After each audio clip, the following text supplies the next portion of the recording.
السلام علیکم ورحمۃ اللہ وبرکاتہ۔ نحمده ونصلي على رسوله الكريم اما بعد۔ اعوذ باللہ من الشیطان الرجیم، بسم اللہ الرحمن الرحیم۔ خذ من اموالهم صدقة تطهرهم، وقال تعالی انما يتقبل الله من المتقين، صدق اللہ العظیم۔ میرے دینی بھائیوں، 700 سال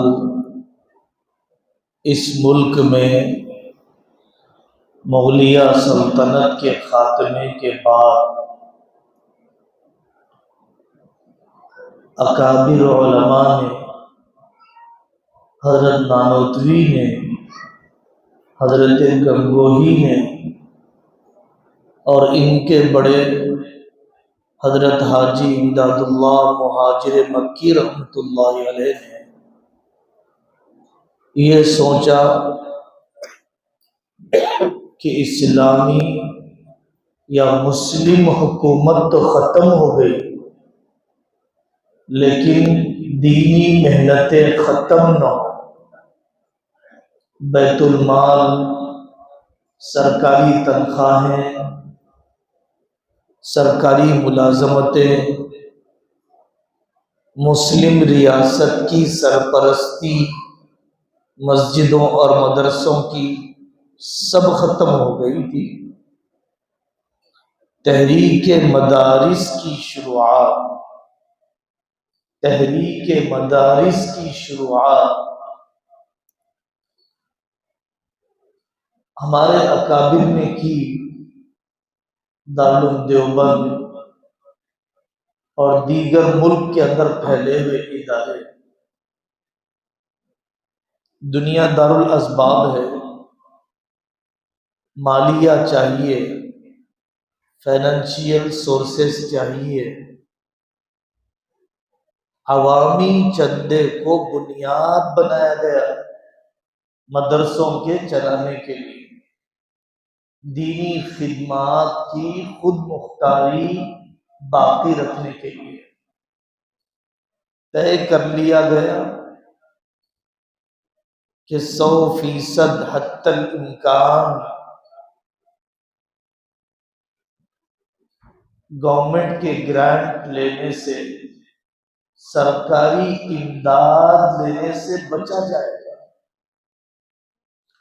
سرکاری امداد،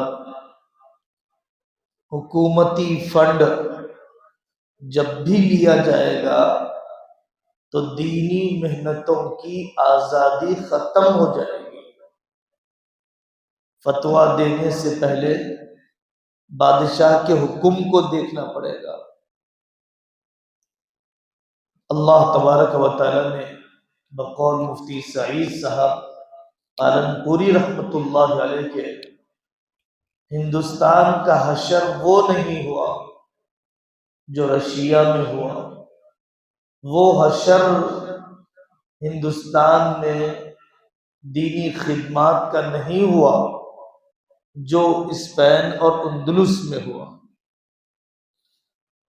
سرکاری امداد لینے کے 29 نقصانات ہیں جس کو مختلف کتابوں کے اندر لکھا گیا ہے۔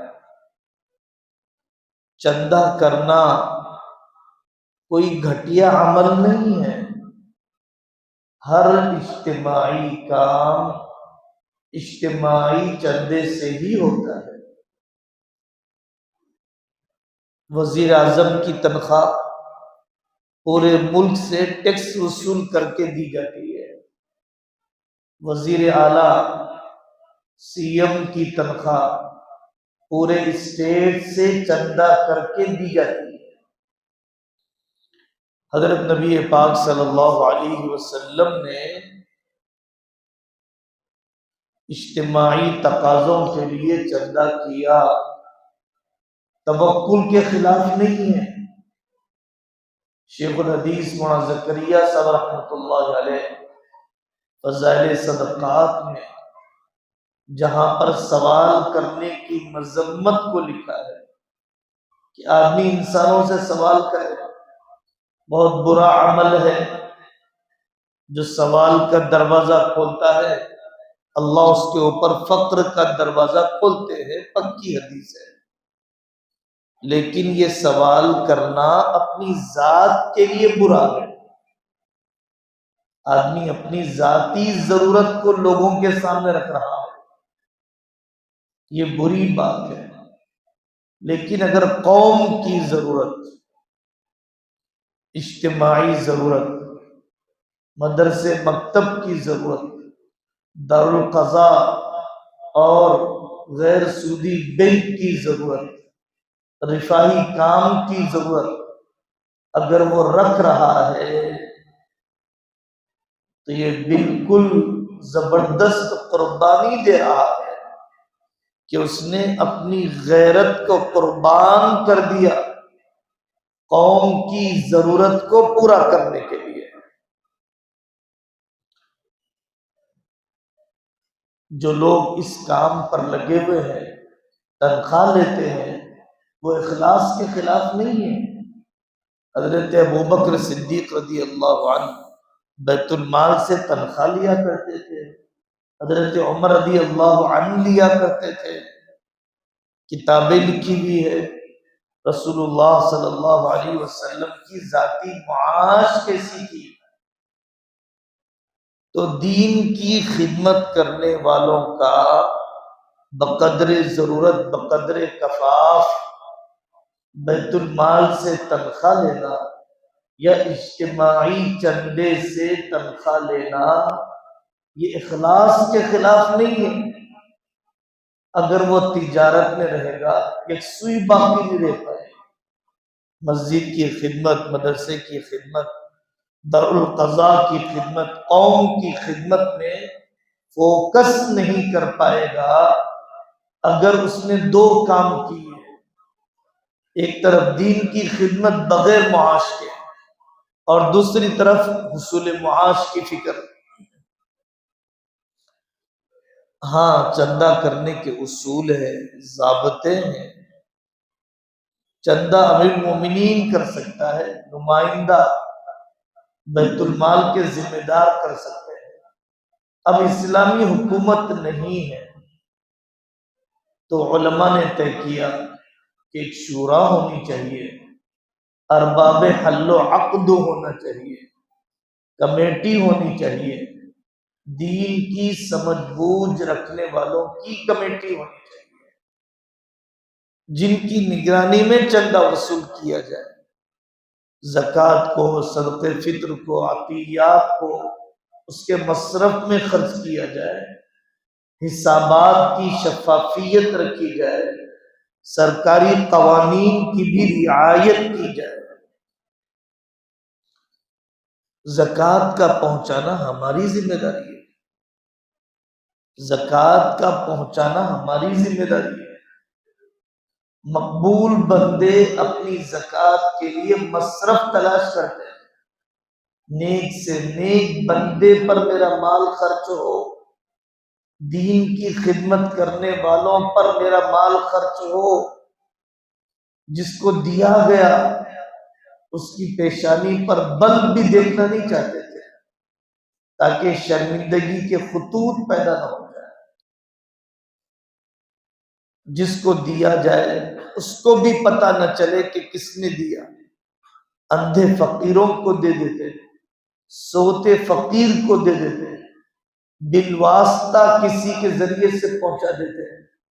کبھی کہتے کہ میرے جیب سے نکال لو، دائیں ہاتھ سے دے تو بائیں ہاتھ کو پتہ نہ چلے، میں چاہتا ہوں کسی بھی ہاتھ کو پتہ نہ چلے۔ ایسے اونچے جذبے ہوتے تھے جو لوگ اپنی زکوٰۃ اللہ کے یہاں واقعتاً قبول کروا لیتے۔ جو لوگ آتے ہیں زکوٰۃ لینے کے لیے مدارس کے سفرا بھی ہیں۔ ہم سارے مدرسوں کو دودھ کا دھلا ہوا نہیں کہہ رہے، سارے مدرسوں کو ضابطے کے مطابق چل رہے ہیں نہیں کہہ رہے، لیکن سارے مدرسوں سے بدگمانی کرنا اور سارے مدرسے کی خدمت کرنے والوں کو ہلکی نگاہوں سے دیکھنا، یہ ہماری آخرت کی بربادی کا ذریعہ ہے۔ آپ ضرور جائیے، معائنہ کیجیے، ضرور جائیے، ان کے کھانے کو دیکھیے، ایک دن کا قیام کیجیے، اساتذہ کی تنخواہ پوچھیے، طلباء کی فیسلٹی دیکھیے، اور جب آپ کو اعتماد آ جائے تب خدمت کیجیے۔ لیکن سارے مدارس کو مطعون کرنا اور اعتماد کا اٹھا دینا، یہ ہمارے لیے بہت نقصان دہ ہے۔ اس زمانے میں ایک مہم چل پڑی ہے، مدرسوں کو مت دیجیے، ہمیں دیجیے، ہم چیریٹی کا کام کرتے ہیں، اتنے 100 لوگوں کا علاج ہم نے کرا دیا، اور بہت ہی شفافیت سے فقیر کے منہ تک زکوٰۃ پہنچا دی۔ یاد رکھیں، چیریٹی کے کام، رفاہی کام بالکل ضروری ہے، ضرور ہونے چاہیے۔ زکوٰۃ کے 9 مصارف قرآن نے ذکر کیے، انما الصدقات للفقراء، فقیر کے لیے، مسکین کے لیے، جو جیلوں میں مقید ہیں ان کے لیے، پردیسی مسافر جو پریشان ہیں ان کے لیے، ضرور بیواؤں کا وظیفہ دیا جانا چاہیے۔ ضرور آج کل کے ملکی حالات میں لوگوں کے ڈاکومنٹس درست کروانے پر مستحق لوگوں پہ خرچ کرنا چاہیے، لیکن میرے عزیزوں، دینی مدارس کا کوئی آلٹرنیٹ نہیں ہے، یہ واقعتاً اسلام کے قلعے ہیں۔ مدارس ترجیحی مصرف ہے۔ اگر مسجدوں کے ممبر آباد ہیں، مدارس کے پیدا ہونے والے، فارغ ہونے والے فضلاء کی وجہ سے، اگر مکاتب چل رہے ہیں مدارس سے پیدا ہونے والی نسل کی وجہ سے، اگر دارالقضاء، نکاح طلاق کے مسائل آپ کو بتائے جا رہے ہیں مدارس کے پروڈکٹ کے ذریعے سے، اگر آپ کو ملکی مسائل کے بارے میں اکثر باشعور کیا جا رہا ہے علماء کے ذریعے سے، تبلیغی جماعت کو کھیپ مل رہی ہے، پیٹرول مل رہا ہے، لے کے چلنے والے افراد مل رہے ہیں علماء کی شکل میں، مدارس کے ذریعے سے، خانقاہوں کی رونق ہے مدارس کے ذریعے سے، نوجوانوں کی رہبری کے کام درد مندی کے ساتھ اگر ہو رہے ہیں ان علماء کے ذریعے سے، تو وہ لوگ بہت غلط کر رہے ہیں کہ جو مدارس کو ڈس انکریج کر کے، تنقیص کر کے، بے وزن کر کے اپنے چیریٹی کی کام کی اہمیت بتلاتے ہیں۔ مدارس کے ذریعے سے چیریٹی کا بھی کام ہوا، راشن بھی بہت سے مدارس تقسیم کرتے ہیں، امت کی ناخواندگی اور جہالت کا خاتمہ، امت کے اندر اسلام کے شاعر کے تحفظ کا جذبہ، ایک ایک گاؤں کے ایمان کو بچایا، ایک ایک حافظ قرآن نے، ختم نبوت کے محاذ کو سنبھالا ایک ایک عالم دین نے، امت پوری قادیانی بن جاتی، امت پوری شکیلی بن جاتی، امت پوری فیاضی بن جاتی اگر علماء کی بروقت رہبری نہ ہوتی۔ ہمیں پتہ ہے کمیشن پر چندہ کیا جاتا ہے، انسانیت سے گری ہوئی حرکت ہے، تفقد کرنا چاہیے، دریافتی کرنا چاہیے۔ فیلڈ پر جا کر دیکھنا چاہیے. ہر ایک کے سلسلے میں اپنے دل کو بدگمان نہیں کرنا چاہیے. کم چارہ کھا کر زیادہ دودھ دینے والا اگر کوئی جانور ہے تو کتنی اہمیت رکھتا ہے. کم تنخواہوں پر امت اور قوم کو اتنا نفع پہنچانے والا طبقہ ہے تو وہی طبقہ ہے جو مدارس سے جڑا ہوا ہے. دشمن کے نشانے پر کیوں ہے مدارس؟ دشمن کیوں چاہتا ہے مدارس کا خاتمہ؟ دشمن کیوں چاہتا ہے مدارس میں ماڈرن ایجوکیشن، کمپیوٹر ایجوکیشن اور کچھ تنخواہیں دے کر انوالو ہونے کی کوشش کیوں کر رہا ہے؟ مدارس کی روح کو چھیننے کے لیے، مدارس پر سے قوم کے اعتماد کو ختم کرنے کے لیے. بعض مرتبہ یہ خیال ذہن میں آتا ہے کہ حضرت رسول اللہ صلی اللہ علیہ وسلم نے زکوٰۃ کو لوگوں کے مال کا کچرا قرار دیا. انما ہی اوساخ اموال الناس، تو اس لیے کچرا کھا کے یہ لوگ پڑھ رہے ہیں. غلط بات ہے. جو خرچ کرنے والے ہیں ان کے لیے مال کا کچرا ہے، جن پر خرچ کیا جا رہا ہے ان کے لیے مال کا کچرا نہیں ہے. ورنہ صحابہ، تابعین، تبع تابعین کن کن کی طرف انگلیاں اٹھ جائیں گی اور ان کی حقارت ہمارے دل میں آ جائے گی. ایسا نہیں ہونا چاہیے. حدیث کو صحیح ویژن سے دیکھا جائے، اس سے انکار نہیں ہے. مدارس میں اصلاح ہونی چاہیے. مدرسہ وہی ہے صحیح النسب کہ جس کا رشتہ حضرت رسول اللہ صلی اللہ علیہ وسلم کے صفہ سے ملتا ہو. مدرسہ حقیقت میں وہی ہے جو باقاعدہ کسی اللہ والے کی سرپرستی میں چلتا ہو. مدرسہ حقیقت میں وہی ہے جہاں پر عمارت اور بلڈنگ اور جلسے اور پروگراموں سے زیادہ پڑھنے والے طلباء، پڑھنے والے اساتذہ، پڑھانے والے اساتذہ کی ضروریات کی تکمیل کی جاتی ہے. مدرسہ حقیقت میں وہی ہے کہ جہاں پر بقدر ضرورت ماڈرن ایجوکیشن بھی پڑھایا جاتا ہو، ضرورت بھی پوری ہو جائے، سرکار کو مداخلت کرنے کا موقع بھی نہ ملے. مدرسہ حقیقت میں وہی ہے کہ جہاں پر لیسن پلان بچے کا کوئی دن، کوئی گھنٹہ وہاں پر ضائع نہ ہوتا ہو.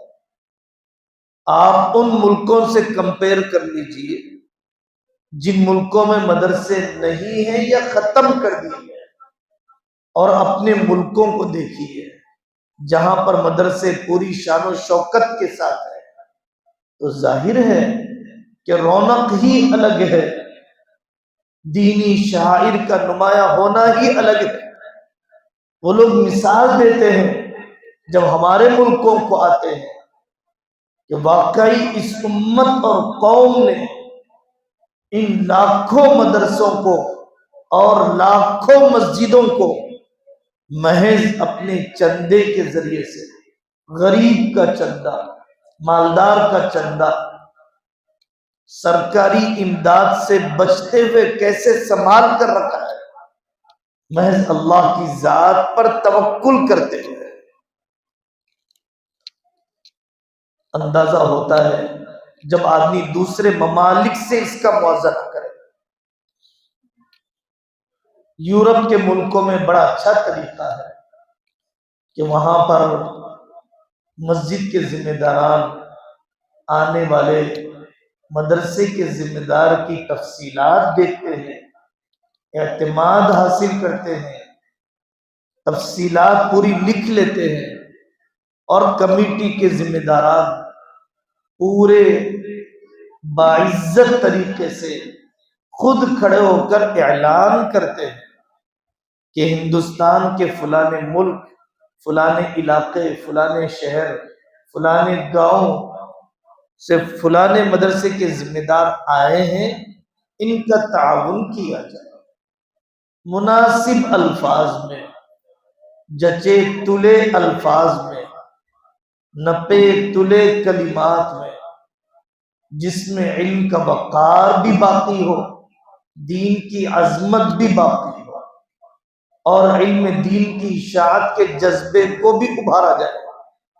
اور مسجد کے باہر ایک ڈبہ رکھ دیا جاتا ہے، مسجد کے ذمہ دار نماز کے ختم پر مصلیوں نے جو بھی ڈونیشنز ڈالے ہیں، جو بھی چندہ ڈالا ہے، اس کو کلیکٹ کر لیتے ہیں، پھر اس آنے والے نمائندہ کو دیتے ہیں۔ تو اس میں واقعی علماء کا اکرام بھی ہے۔ مہنگائی کی شکایت، صرف مدرسوں کی خدمت کے لیے مہنگائی کی شکایت، آج تک ایک آدمی نہیں ملا کہ جس نے شادی کی ایک رسم کو کم کر دیا ہو۔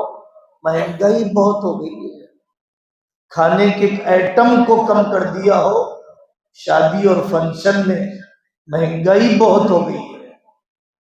کپڑا بجائے 1000 کے 800 کا خرید لیا ہو، مہنگائی بہت ہو گئی ہے۔ ساری مہنگائی کا عذر دینی خدمت کے لیے ہی، آپ کی یہ رگے جان ہے، آپ کے معاشرے کی یہ روح ہے، آپ کے لیے جنریٹر ہے، یہ ایمان کی گرمی کے پہنچانے کا، دین کی خدمت کے لیے ہی مہنگائی کا عذر کیوں کیا جاتا ہے؟ ما منع قوم زکاتہ الا ابتلاهم اللہ بالسنین، زکات روک دیں گے، دینی اداروں کی خدمت روک دیں گے، اللہ ان کے اوپر ٹیکس مسلط کر دے گا، فاقوں کو مسلط کر دے گا، بھوک مری کو مسلط کر دے گا۔ اگر کوئی آدمی اپنے زیادہ اطمینان کے لیے ان دینی اداروں کے اخراجات کی ذمہ داری، اشیاء کی ذمہ داری، چاول کی ذمہ داری، تیل کی ذمہ داری، ایک ایک طالب علم کی ذمہ داری، اور پھر اس کی ایجوکیشنل اسٹیٹس اپڈیٹ لیا جاتا رہے، نگرانی کی جاتی رہے، جس میں مخلصانہ خدمت بھی ہو، اور جس پر خرچ کیا جا رہا ہے اس کی غیرت کو زخمی بھی نہ کیا جائے، مخلصانہ خدمت بھی ہو اور جس پر خرچ کیا جا رہا ہے اس کی غیرت کو زخمی بھی نہ کیا جائے۔ ان دو چیزوں کا لحاظ کرتے ہوئے اس سلسلے کو آگے بڑھانے کی ضرورت ہے۔ میڈیا پر مستقل مہم چھیڑ رکھی ہے لوگوں نے، مدارس کو مکمل طور پر بے وزن اور بے اعتمادی کے دائرے میں داخل کرنے کے لیے۔ یہ دشمنوں کا پروپیگنڈا ہے، اپنے آپ کو بچانا چاہیے۔ کتنے دن آپ نے کس مدرسے میں گزارے؟ 4 بچوں کے اخراجات کا بوجھ کمر توڑ دیتا ہے، نیند حرام کر دیتا ہے۔ 10 گھنٹے محنت کر رہا ہے ایک آدمی، اور ایک مدرسے میں 100 بچے، 300 بچے، 900، 1300، 15,000 ان کی کفالت کی جا رہی ہے۔ کتنا بڑا بوجھ رہتا ہوگا ان کے سر پر، اتنا آسان کام نہیں ہے۔ اس لیے مؤثر مدارس کو مضبوط کیجیے، مؤثر مدارس کو مضبوط کیجیے، پیٹ کاٹ کے مضبوط کیجیے، ضرورتوں کو قربان کر کے مضبوط کیجیے۔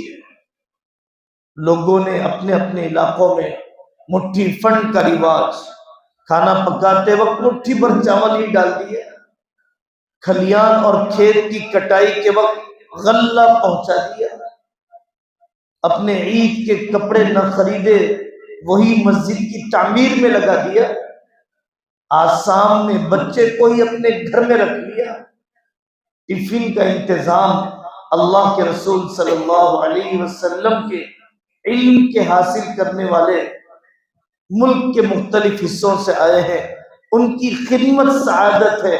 ہر وقت کے کھانے جیسے جماعتوں کے آنے پر نصرت کی جاتی ہے، ویسے ان کی نصرت کا انتظام کیا گیا۔ چھوٹے چھوٹے گاؤں میں اللہ نے عجیب برکتیں ظاہر کی، ان کی نسلوں کو بہترین آباد کر دیا۔ ایک ایک شخص، ایک ایک خاندان 55 سال سے 800 بچوں کے مدرسے کو سنبھالا ہوا ہے۔